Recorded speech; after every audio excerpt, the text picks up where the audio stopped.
broadcast is sponsored in part by Hendrick Automotive Group.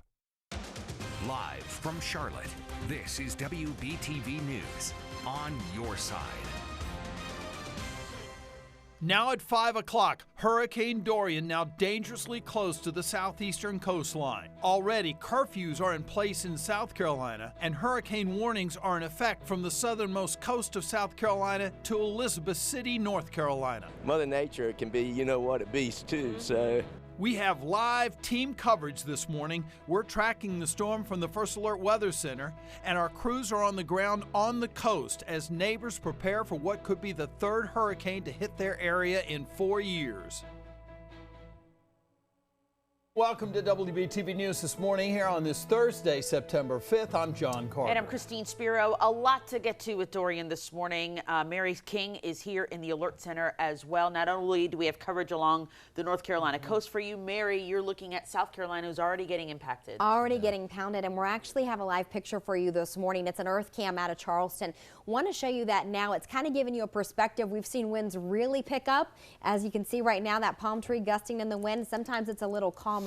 What I can't wait to show you is the video of the flooding in Charleston that's happening right now. That's because we know it's prone to flood, but Dorian is just making its presence known. 60,000 outages reported across South Carolina. We'll get you updated on all of that. And this is not a storm that has technically made landfall, and look at how it's impacting that state right, already. Right, and we know just how dangerous all that water can be in Charleston, so we're keeping a close eye throughout the area. Yeah, all right, Mary. And right now our team of meteorologists is standing by with the very latest. Al Conklin is live at Emerald Isle along the North Carolina coast this morning, and Jonathan Stacy's here in the First Alert Weather Center. So Jonathan, where is the storm right now? Storm is actually about 90 miles to the south of Charleston, South Carolina this morning, and overnight the storm also intensified and is now a major hurricane, a Category 3 hurricane with winds sustained at 115 miles per hour. And at this point, a landfall is highly likely for the North Carolina coast, or at least a very good scraping. We're starting to get some Doppler radar imagery as the system is inching closer to the coast. That said, you can see those rain bands are even fanning up north as far as central North Carolina, but getting hit hard right now are areas just to the north of Charleston. As you go into the Myrtle Beach area, you can see even some severe weather. In fact, a tornado watch is in effect for areas along the coast going all the way up to Wilmington as we're starting to get those heavy rains in. You can see a lot of thunder and lightning offshore, and these rain bands will continue to lift north. In fact, coming very close to where we find our Al Conklin this morning. Good morning, Al. You're taking a closer look at the track. Yeah, I tell you what, Jonathan, things have changed rather dramatically in the last 24 hours. Yesterday morning, of course, we were looking at thunderstorms offshore, and we've seen a little lightning out there. We're live this morning at Emerald Isle. Yesterday, of course, we were in Swansboro, so we're right on the coast out here on the ocean at Bougainville Pier. But the wind has definitely picked up. The sea is very rough right now, and the storm is still a good 250 miles to our south, so we know that things are just going to continue to deteriorate quick fashion as we go through the day today. But as you mentioned yesterday, this thing was sort of teetering on, well, maybe it'll be a Category 1, maybe a Category 2. It's now a Category 3, and it's been holding its own here most of the night. And they're planning on the potential for a major hurricane to impact this area over the next 24 to 36 hours. So again, there you can see what we're seeing now is, again, this motion moving northward now along the Carolina coast. We knew that it was going to be very, very near the location that we're at over the next 24 to 36 hours, and it looks like it may make a landfall just up the coast here, maybe another 30 miles or so. But again, that's a forecast. A lot of things can happen, as we saw with the intensity changing last night. There are going to be wobbles and there can be fluctuations. One thing we're quite sure of in this area is that we're going to lose power. I want to bring in Christy O'Connor. We're working as a team here with Taylor. And Christy, you spoke with folks all the way from Charlotte. Duke Energy already down here in advance of the storm.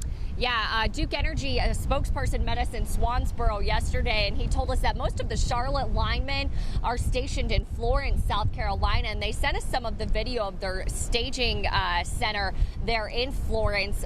You could see trucks, hundreds of them, it looked like, from the parking lot, and they were just gearing up. He said that ahead of the storm, they try and strengthen that power grid as much as possible to prevent outages, but inevitably there are going to be some. And he walked me through the process of getting power restored, and he explained why it takes so long sometimes. So when the winds are above 35 miles an hour, we can't do anything other than sit and wait. As soon as the winds moves out, that's when our damage assessors go out and look at the damage. But even then, that takes 24 hours. And then once they get those linemen out in the field starting to restore power, they have to prioritize who goes first. He said whatever electric line has hospitals and police departments on it, first responders, they're done immediately first. Then they go in order of how many people are on that individual line. So if 10,000 people are out of power, they hit that one first, then 5,000, 3,000, all the way down to the one person who is on one line on their own. Yeah, and of course, keep in mind, with the winds going up now, it's going to be quite some time before those bucket loaders can get up there. So there's not going to be anybody repairing any power lines anytime soon. Now, power lines will be coming down because of the wind, but that's just one aspect of this hurricane. Coming up in just a little bit after Jonathan's 7-day forecast, we're going to look at multifaceted hurricane and what all the threats are for this area. Back over to you now in the studio. All right, thanks a lot, Al. It is 5:05. Let's go to Mary King, who is covering what's happening in South Carolina right now, and it's getting progressively worse there. It is, Christine. In fact, we got some new video from overnight of the flooding we're already seeing in the downtown area of Charleston. Take a look at this video. If you're familiar with Charleston, this is not too far from the city market. Rain's just pounding that area. And again, many of those streets we know are prone to flood. That's exactly what's happening right now. In fact, I want to take a look here. Charleston PD tweeting now overnight. If you can take a look at my computer, every single one of those tweets is about a lane or a road being closed because of flooding in the area. Now follow me here to some of the outage maps. This is a look from the SC Electric Cooperatives. All of the red you see there, that's the hardest hit area. The co-ops themselves are reporting 30,000 outages right now, but Dominion Energy is actually the one that's kind of serving the power for most of the area, and they already reporting 85,000 outages in South Carolina as well. So more than 110,000 customers already in the dark because of Dorian coming up the South Carolina coastline. You saw those flooding video, those images we brought you a moment ago. We're going to continue to track the latest out of South Carolina and bring it here in the Alert Center throughout the morning. Christine. All right, Mary, thank you. Charlotte Motor Speedway's campsites are filling up now with people evacuating from the coast. This morning, at least 120 people are taking advantage of the area for a place to stay. WBTV's Caroline Hicks is live there this morning with more. And Caroline, what have you been seeing overnight, seeing several RVs behind you even right now?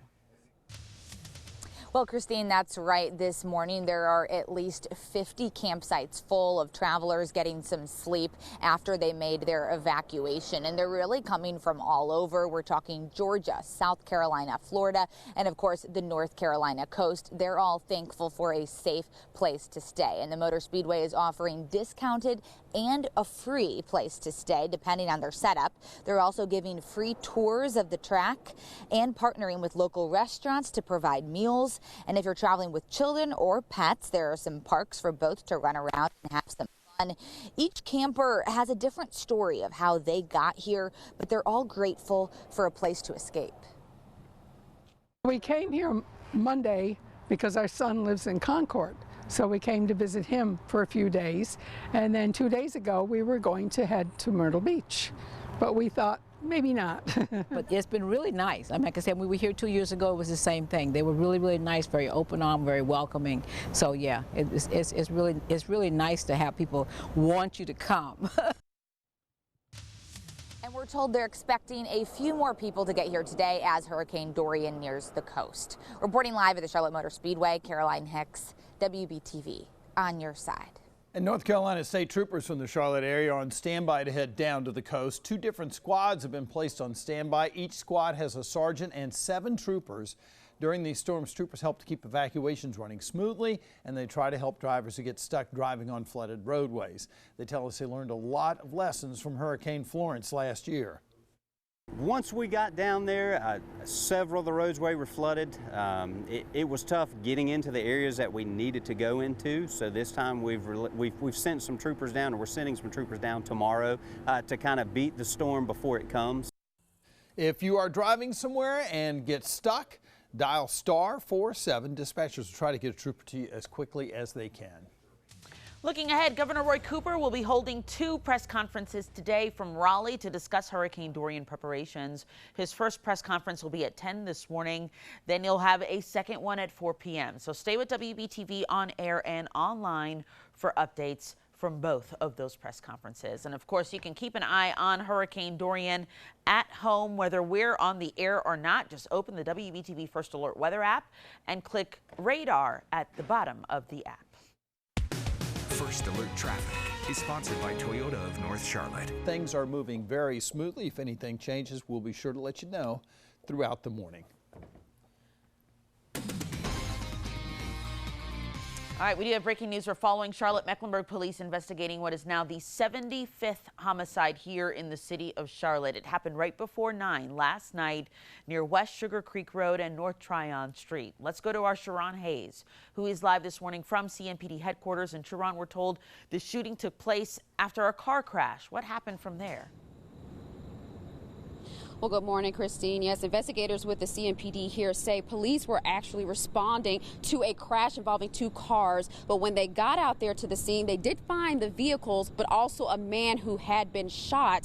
And police say that this man died right there where everything happened. We don't know his identity at this time, but with this early investigation, police are saying it seems the victim and the person believed to be the shooter were in a car accident. After this happened, they moved up the road, pulled over, and then got into some sort of argument. And police are saying at some point the victim got out of the car and then was shot by the other person. And meanwhile, investigators are saying the suspected shooter did stay on the scene in an effort to try and help the victim.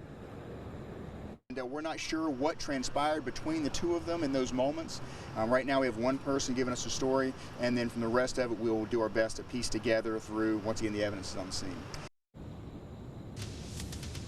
And Charlotte-Mecklenburg police are continuing to interview that suspected shooter and look at the evidence. They are saying that they aren't looking for any additional suspects at this time, but we will continue to get in touch with the investigators and get that information out to you about any updated information as soon as we get it from them. I'm Sharon Hayes reporting live at the CMPD headquarters. WBTV on your side. All right, we're staying on top of things here at WBTV. We're just getting started. Yeah, and 2 hospitals and several doctors later, a teenager now recovering in the hospital. What he did to damage his lungs. Jonathan. And John, there is a chance that the outer bands of Dorian could reach into Charlotte. I'll tell you how they'll impact your forecast today and for the weekend ahead. And a quick check of I-77 at Clanton Road. Things are moving smoothly traffic-wise out there, but it is a little thick. We'll have more when we come back. It's 12 minutes after 5.